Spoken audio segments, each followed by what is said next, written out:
If you're serious about mastering sales, this video could seriously save you 3 to 5 years of struggle.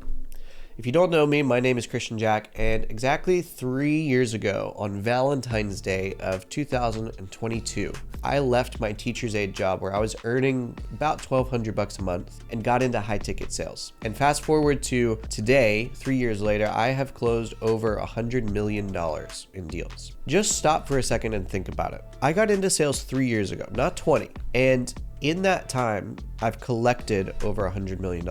I don't say that to impress you, but I say that to impress upon you that in this video, you're going to learn what it actually takes to become a really successful salesperson. Not the only way to do it by any means. There's a lot of different paths to success, but this is the way that I built the life that I always dreamed of. And whatever that means to you, I believe that you can truly do the same. So to set up this story, I was getting my degree in vocal performance, and I basically graduated and didn't really know what to do with the degree. And so I kind of just fell into being a music teacher after that, because that's commonly what people do when they get a music degree. So I started teaching high school, but because I got my degree in vocal performance and not education, I wasn't even a full teacher. I had to settle for what was called being a teacher's aide. So I didn't even, if you've heard of the American education system, teachers don't get paid enough. They really don't. 50, 60K a year. However, I wasn't even at that level. I was the aide, which means that I got paid a fraction of what the teachers made, and I was paid hourly, not even salaried. And so ultimately I showed up to school day to day, and they obviously told me when I had to be there, when I could leave. They dictated whether I was paid overtime or not. They dictated what I was supposed to be doing day to day. And don't get me wrong, I love music, and teaching at some level I do enjoy also, but it was so tiring just being told what to do on a day-to-day basis. I didn't have any sort of time freedom. I had no location freedom. I had to obviously be at the school day-to-day. I didn't get to decide when I wanted to take off, when I wanted to be there. And overall, freedom is a big value that I have for my life. And teaching literally was the opposite of what I really wanted for my life. And I just didn't make very much money. So I think of things in kind of 3 different realms. It's time, location, and financial freedom. Now, also something to talk about with this was in 2022, which means it was shortly after the whole coronavirus thing, where lots of teachers, especially music teachers, actually lost their jobs because schools didn't deem them to be essential workers. And I had just gotten married 6 months before I actually quit my job. And so I was a newly married man, and my wife was also a music teacher. And so thinking through all of this, I was like, I don't make the money I want to make. I'm stuck in a job where I have to be at the same place every day, which I don't enjoy. And they control my schedule. And if anything happens in the world, World War III, economy shuts down, another coronavirus, literally anything else that's really just out of my control, whether it happens or not, I will likely be out of a job. Because again, I wasn't even a full teacher like my wife was. I was a teacher's aide. So I was like, all right, I need to find a way to be able to provide for my family if all of this stuff goes down. I need to find a way to have location freedom. I need to find a way to have time freedom and financial freedom all at the same time. How in the world do I do this? And so I started researching all of these different ways that you can make money, and I came down to marketing and sales were really the 2 things that this came down to. And I even thought through marketing, I was like, even still, that's not necessarily the most needed skill in the world. There's a ton of people who do this. And so then I came down to sales, and I was like, well, any job that I'm ever in, even if I am not necessarily a sales professional for the rest of my life, sales is always needed. Whether it be learning to communicate that you want a raise to your boss, whether it's getting promoted, whether it is just getting what you want out of life, whether it is making sure that you don't get fired from another job, whether it is to close a big deal or get your ideas across to somebody. Sales is the ultimate skill. And so I was like, well, why don't I just learn the ultimate skill in the world? And then I will always have a job. I'll never have to worry about money. I have complete control over my life because this is the most meta skill that anybody can learn. And so that's really what got me into sales after that. So I learned about the high ticket space on just happenstance. And as soon as I applied for my first role as a closer, I actually got the role. I had no experience. I had a kick-ass resume because I had a really good background in swimming and in music. I was really, really good at what I did. I have a track record of being consistent, being disciplined, etc. So I got the role. But then my first role, if like you wouldn't believe it, my first role didn't actually work out. I got hired and I got onboarded.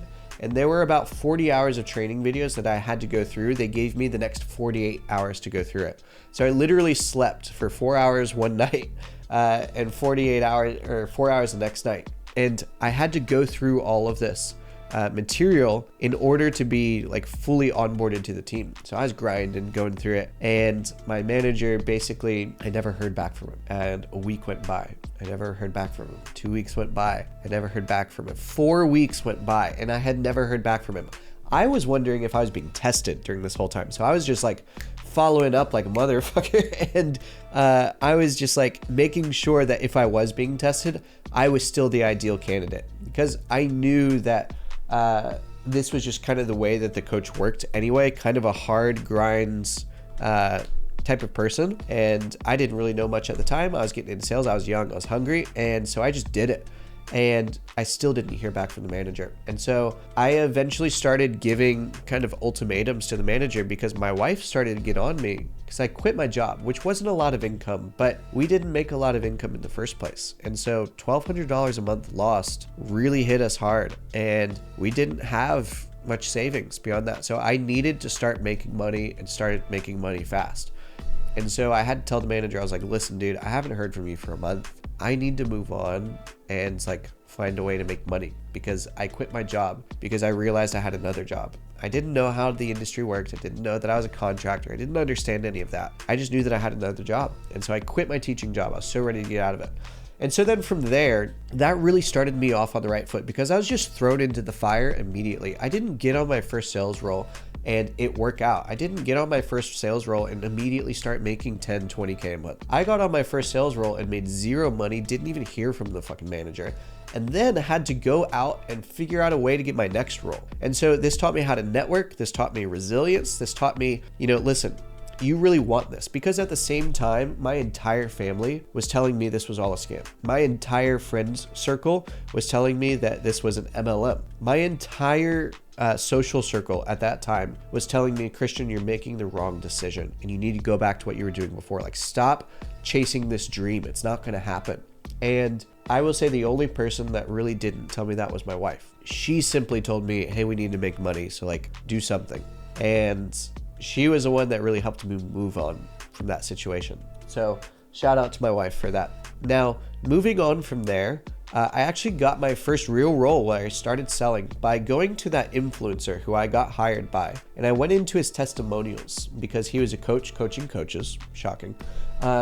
And so I went into his testimonials to find these other coaches who were doing 60, 80, 100, 400, 600K a month, and just started following them and reaching out to them. And eventually, one of this guy's students named Bastian Slot posted that he was hiring for a friend of his. Now, the friend of his was running an offer, so I applied, and I got the role, surprisingly enough. Again, like, I'm good at selling myself, I guess. Got this role, and this is where I really cut my teeth. It was a 25, 50, 75K, or I think it was 35, 50, and 75K offer for Shopify automation. That's where I really started to learn sales, and I was really thrown into the fire. It wasn't like a basic biz op offer. It was investors, oftentimes accredited investors, wanting to just like make more money with their money and have a done for you Shopify automation offer to do it, and then exit potential on the back end. So like, I really learned sales very, very quickly from that on like a logical sale level. I didn't really need to push people too much. There were no like deep identity reframes or anything like that. It was a very logical sell. And so it was a great training ground for me to learn like how to frame things, how to truly sell the sizzle, lots of different things within that. And I made a decent amount of money. I made like 6, 8, 10K a month. There was one month where I did a lot of those packages at once, which was like really, really cool. So I made a lot of money there. But then I ended up leaving that offer because they hired a manager at that point. I was the only closer, and then they brought on another one, and then they realized they wanted a manager. And so the manager that they brought on I did not vibe with at all. And I was like, my life is going to be miserable if I stay here. I need to bounce. So then at that point, I bounced. I had already enrolled in my first sales training, which was Cole Gordon's 7-figure sales accelerator, I think it was called, 7FSA. And I started really learning sales at that point and loved it, learned a ton from it. And so I started seeing Jeremy Miner. So I started getting into NEPQ from there. I enrolled in that. So I started going down this path of like professional development and self-development in sales and just fell in love with it pretty darn quickly. Now, my commissions didn't actually go up very much during that time because I didn't really realize how to choose sales training. I didn't understand what would be helpful for me and what wouldn't be helpful for me, what would actually make the most direct impact on my commissions. And so I kept taking these trainings. I started enrolling in pretty much everything that I could find, everything that I could afford while still paying my bills. And I started working on a few different offers at that point. I kind of mostly stuck to e-commerce for a while. And I joined an offer where I learned from a big mentor of mine who's actually now a trainer inside of the Sales Dojo. And I also met who is now the setter trainer inside of the Sales Dojo on this offer. We went out to Vegas once a quarter and met up and sold in person in the office. And then the rest of the time we sold remotely. It was still focused around e-commerce. These packages anywhere from like $3,500 to 50 grand. And again, made a decent amount of money there. But I was like head down grind mode. I'm learning this thing that is sales. And eventually left that offer and went on to the next one. And the next one was actually for Bastian Slot himself because he was hiring. And funnily enough, the manager that had hired me on my first offer that didn't actually work out was now the manager for Bastian himself. And so I put in the application and this guy said that he was looking for sales reps. And I didn't really have any bad feelings about the last one. I didn't carry any sort of hurt from it. He did, clearly. But like that whole situation was unfortunate, but I didn't harbor any bad feelings for it. And because of that, I got onto this new team. And it was with Bastian himself. Now, what was really interesting is all of my sales trainings up to this point were kind of just the basics of sales, learning how to lower sales resistance, learning how to create a gap, learning all of like the basics of sales. But I didn't realize one key thing up until this point. And I learned this key thing by actually not exactly enrolling, but Bastian hired a sales trainer onto the team who was a lot more bullish, was a lot more of a leadership frame, was a lot more like holding the prospect to a standard for themselves in their life, holding a line. I hadn't learned that in sales up to that point. And I kind of took the approach when buying trainings to accentuating the things that I was really good at. And I didn't realize that the things that I was already really good at, I was already closing those deals. And so by training with this person, I finally realized, oh, I should enroll in trainings that don't accentuate what I'm really good at, but they look at my lowest hanging fruit because those are the deals that I'm actually losing and raise those up. And so by going through this training, I kid you not, after 4 weeks, I went from being last on the team. I was literally last on the leaderboard. I think we had like 6 or 7 closers at that point. I was dead last. I was closing at like 19%, like not great. And in 4 weeks, I jumped up to an 89% closing rate. I remember that number. It's burned into my memory because it was so fast and everything changed so quickly. And as soon as I figured out I need to work on my lowest hanging fruit, that is what changed the game for me. And immediately, like, I'm not the smartest person in the world. I am not the sharpest knife in the drawer. I'm not a smart cookie. But once I understood this, I had a clear plan on what to work on at any given time by just going to somebody who I trusted to review my calls and was like, hey, what do I actually need to work on? What is the biggest thing that's costing me deals? And I could also self-evaluate and look at all of my calls and review every call and say, why did I lose this deal? Where did that come from? What caused that objection to come up? What did I say? What didn't I say? And once I figured out this process, I immediately jumped from making, 8, 10K a month at that point to doubling that and then tripling that and then quadrupling that. And I got to the point where I was making what used to be multiple years of my salary in a single month. And I became the poster child for this guy's sales training business.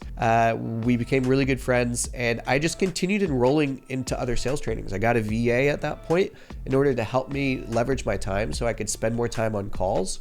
And this was a time when I actually figured out working on multiple offers was a thing. And not only a thing, but a really good thing. Because if you've ever been in high ticket sales yourself, you understand that offers are oftentimes very up and down. Like one day out of the blue, the ad account might get shut down. And so all of the marketing falls off. Or maybe the manager gets fired or something. And so the team just completely falls apart. Or maybe the offer owner just decides to shut down the offer because they made enough money and they just want to like go fuck off in Thailand or something. Like you never know what's going to happen in high ticket sales. And because of that volatility, I finally figured out that really the biggest ways that you can mitigate that volatility is by being really fucking good at sales. Number one, so that like if you get a call on your calendar, you can close it. But then also, how do you mitigate actually having quality calls on your calendar at any given time? Even when marketing may take a dip, even if an offer gets shut down, it's by working multiple offers at the same time. And so for better or for worse, I started working on as many offers at once as I could. And at the peak, I got up to working on 9 offers at once. And even one of those offers was being a sales director for a virtual events agency and just running the sales department for that, as well as just taking those calls myself. So I would be working 12, 14, 16, 18 hour days sometimes. And I was obviously making a ridiculous amount of money while doing it, but I just realized it was too much at that point. And so once I started getting really good at sales, I was closing. I never really went below 70% closing rate on any of these offers. I finally started to look at, okay, how can I leverage my time while doing all of this? Like, how can I scale this up? How can I make this type of money without necessarily working these crazy hours? Because when I tell you I was tired, I was exhausted. I barely had any time at the end of the day to like spend with my wife. And that was like the biggest value that I had, right? God, family. Those are the things that really matter the most to me personally. And I didn't really have much time for either because I was just prioritizing sales and taking more sales calls and making more money, which is great because I made a shit ton of money. But that got me to the place where now I had a cap, right? I couldn't make any more money. And so I was like, okay, how do I make the same amount of money while getting my time back so that with that time I can then learn how to make more money? And then like it's this process of scaling up and then pulling back and scaling up and then pulling back and then scaling up and pulling back. And so this is where I started to learn about sales management, right? I had been on a ton of different offers at any given time. I knew all the processes. I knew all the CRMs. I knew how to create workflows and automations. I knew how funnels worked. I knew what pre-call videos worked and what didn't. I knew all of that stuff just from experience in such a short amount of time.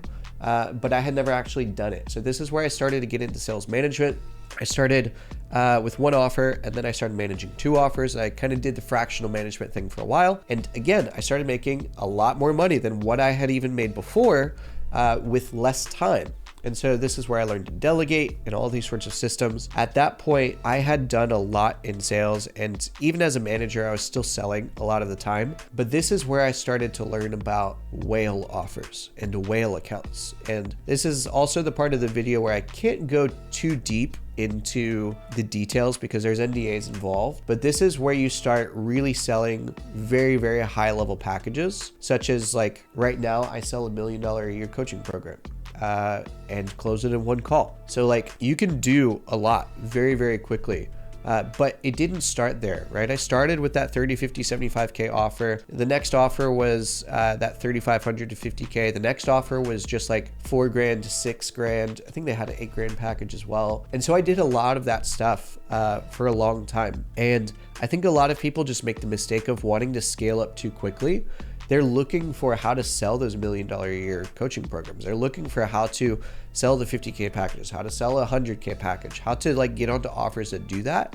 When in reality, like you haven't actually leveraged your time the most where you are yet right now. Like I was making 50, 70, 80, 100K a month by just selling 6 to 20 grand packages. Like it's not that hard. You just have to get really good at sales.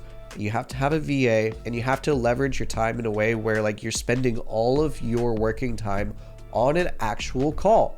Like I don't get how this is so hard. I look at setters. I'd managed teams for a long time. I look at setters and really it's like 2 hours, 3 hours of talk time in a day. Like what in the world are you doing with your time? You have to learn how to make the most that you can with what you have and cap out your time. Then once you cap out your time, you learn how to get back some of your time. And then you learn how to cap out your time again. And then you learn how to get back some of it. And then you cap it out again. So it's this constant just yin and yang of balancing time and money in order to just keep scaling things up. So there's a lot of different things that go on with these offers. I worked real estate, I worked fitness, I worked biz op, I worked pretty much everything under the sun, crypto, trading, B2C, B2B. Most of the high ticket offers, by the way, that are B2B are not B2B, guarantee you. If the business doesn't have 50 employees or more, it's not B2B. It's just not. So I think the biggest things to take away from this are, how did I go from making 3, 4, 5, 6K a month to a lot more? I would say it's learning to leverage that time matrix. So figure out how you can make the most of your time, and then scale it back and figure out how you can make the same money with less time. And then you just scale up your time to doing that as much as you humanly possibly can. And then you scale back, how do I do the same amount of money with less time? And then you do it again. That's just how it works, right? That's really how I made the transitions.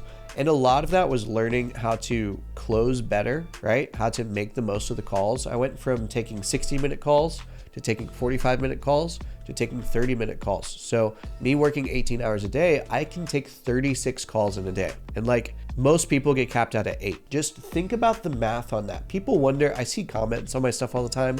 I don't engage, but people are like, you know, how in the world do you make 100K months, blah, blah, blah, blah, blah, like high ticket mythbusters or whatever. Like, people don't believe it's possible because they just haven't seen it done. They haven't seen somebody who has actually done it. They don't understand, but I'm sharing it with you now. Like, I took 36 calls in a day, not every day by any means. I didn't just like run that for a year. I took 36, I took 24, I took 30, I took 4 some days, right?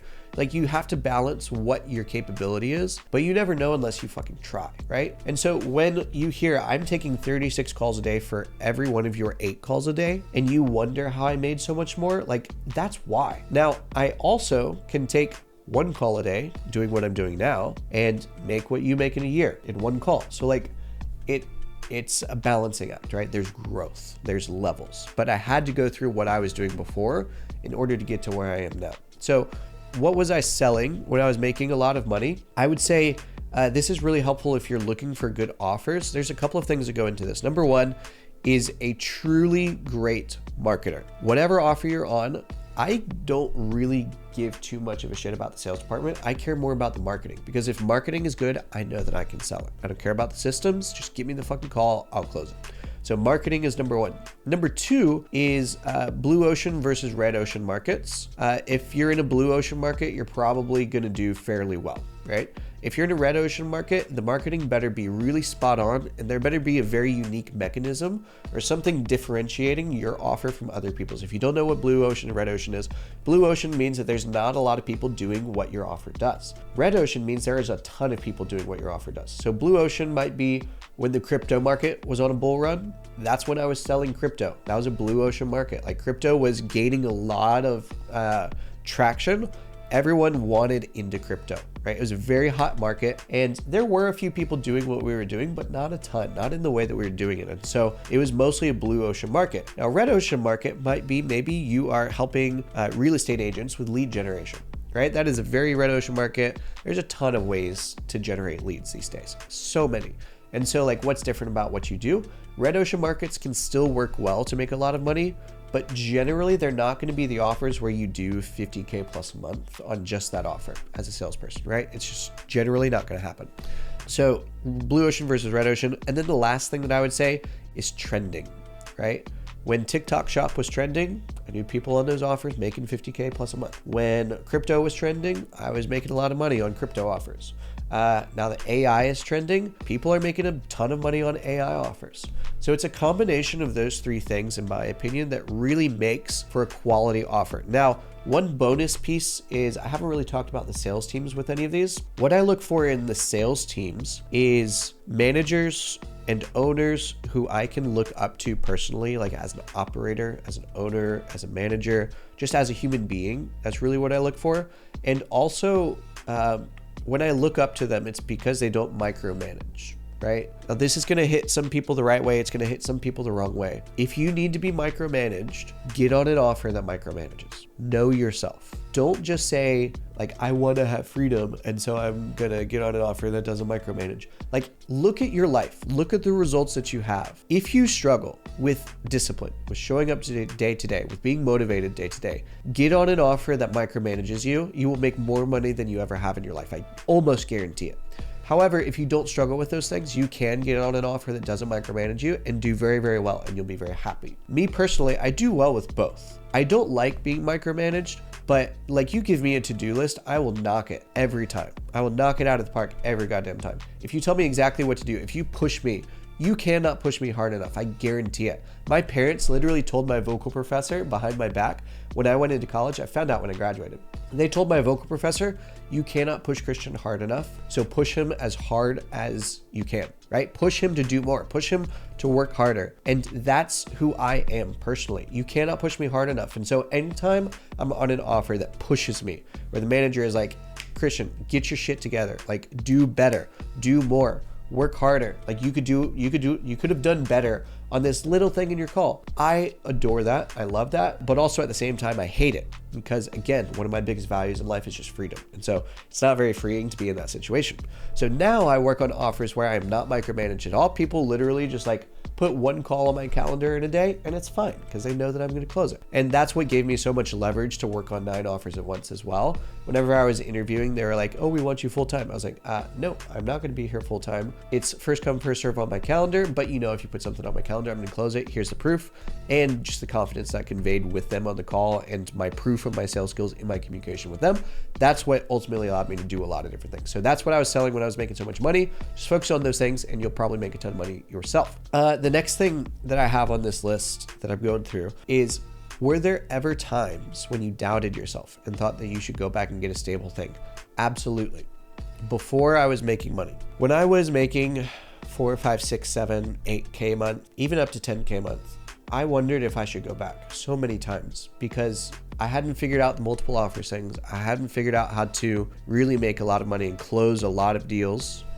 Like my close rate before I got it up to that 90%, there were a lot of times when I doubted myself, a lot, like multiple times a week. And so if you're doubting yourself now, I just want to tell you that it's okay. Everybody doubts themselves at some point. And if you were anything like me, I doubted myself a lot. And truly, doubt is not a big deal unless you make it a big deal, because it makes sense that you're doubting because you're wondering, you know, what if I could do better elsewhere? What if I just go back to what I was doing before? For me, I thought about going back to teaching multiple times. I thought about going and getting a corporate job. I thought about getting into like corporate sales or something. And every single time that I thought about it, I reminded myself that I made this choice already. I decided that I wanted to get into high ticket sales for a reason. I thought about it for a long time. And if I made that choice before, then I'll probably make that choice again. And I may as well just make that choice now. And realizing that doubts are completely normal, that they happen all the time, and that they are a necessity in order to be successful in anything, that's what really helped me get through.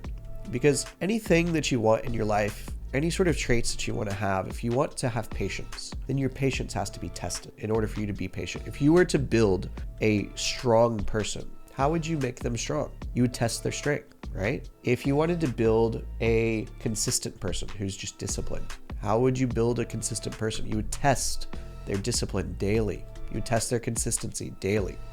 And so if you want to be somebody in life who doesn't doubt themselves, you have to go through times when you do doubt yourself. It's a dichotomy of life.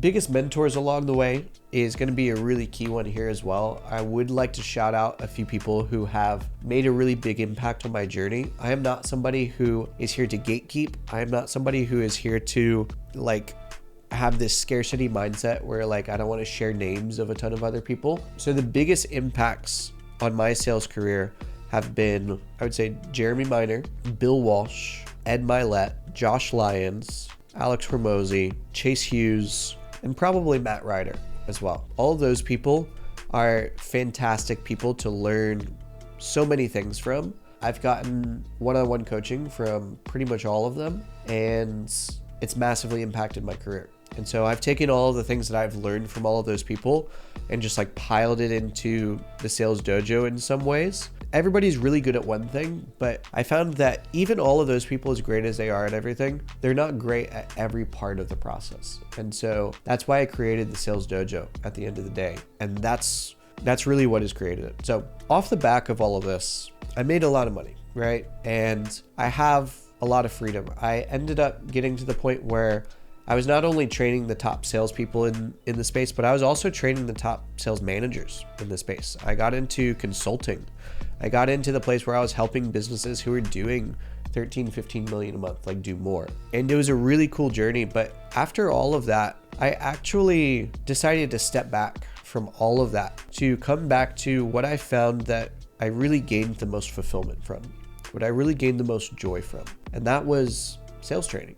And it was a long time before I decided to do that, because I was like, who am I? Like, sure, I've made a lot of money, but there's people who have been in the space longer than me. There's people who probably know more than me. There's people who have closed more than I have, for sure. Like, who am I to train other people? And I struggled with that for a long time.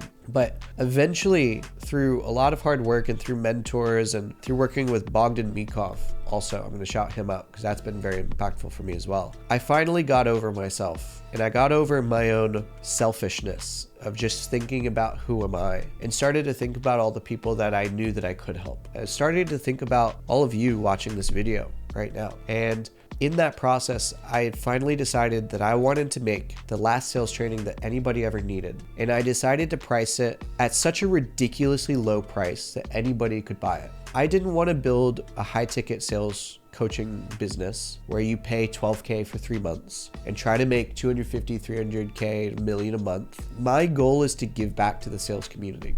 And I said it before, and I'll say it again, and I will continue shouting it from the rooftops. The Sales Dojo is meant to be the most bang for your buck sales training community, while also being structured in such a way where you can actually master sales, where you don't just get good at objections. You don't just get good at, discovery. You don't buy this 15K program and then just get good at one specific part of the process. It is an entire connected process between who you are and what you say and how you show up, and the beginning of the call and the end of the call and everything that goes on in between. Everything is connected. And so why not just build a place where everybody can come in? They can start from, if they're brand new at sales, or if they're a seasoned pro, they can learn every part of the process. They can go from learning how to handle basic objections to learning how to covertly hypnotize somebody on the call and insert a level of confidence that they've never experienced before in their life. There is so much that goes on inside of the Sales Dojo that nobody has any idea about until they actually get inside and they level up through the belts. Now, I also wanted to create the community in a way that made it so gamified, that makes it actually fun to learn sales. It makes it fun to stay inside and move forward from month to month, from year to year, and from topic to topic, because you see such change. There's people who have been inside for weeks or for even a couple of months that have moved from last to first on their leaderboard, that went from making 5K a month to now 30K a month. There's so many success stories inside, and it's because of the care, and I truly believe because of the intention that I have with the dojo, to be the last sales training that anybody will ever need, and for it to be so cheap that anybody can buy it, and for it to be just such a ridiculous, disproportionate value add for the money, and just make it full of a space of people who are supportive of each other, who are learning and growing, becoming better versions of themselves. And ultimately, the mission of the dojo is this. It is to master the art of human connection and influence in order to facilitate better decisions and better lives for all involved, both you as a salesperson and your prospects, for your families, for your friends, for your social circle, for anybody who ever comes into contact with you on a day-to-day basis, for a complete stranger that you see at, the coffee shop, and you change how they view that day. Maybe they're having a bad day. Maybe you get on a call with a prospect and you help them understand their limiting beliefs and break past them, remove them, and install new ones that then set them onto a trajectory that changes not only their life, but the generations to come. There is so much good that can come from sales. And ultimately, that is my goal. That's what's next for me. That's what my next goal in life is. That's what I'm dedicating myself into moving forward, is I want to fight against it sounds so cliche, but I want to fight against the evil sales practices in the world of being pushy, of being assumptive, of being ignorant, of being arrogant, of being an ass. I want to promote exactly what the dojo mission is: mastering the art of human connection and influence in order to facilitate better decisions and better lives for everyone. So if you want to see what that's all about, if you want daily coaching, live feedback on your calls, exact frameworks that I've learned after investing over $500,000 into sales, just join the Sales Dojo. I guarantee you that you will enjoy it. And ultimately, if you don't, it's free for the first 7 days. So there's no risk, only upside. And if you end up coming inside, I really look forward to meeting you. And I really look forward to potentially not only changing your life, but seeing you change your own life and seeing you change the lives of other people around you as well. So that's it for today. This is a long video, but hopefully it's been helpful. I've kind of just poured my heart out here for the past few minutes. And if you found this inspiring, put your biggest takeaways below, because there's people that go through the comments and there's people that need change in their life. And I believe that every single person has the ability and the potential inside them to change not only their world, but the world of those around them as well. So put whatever that looks like to you down in the comments, and I really appreciate you. I will see you in the next video.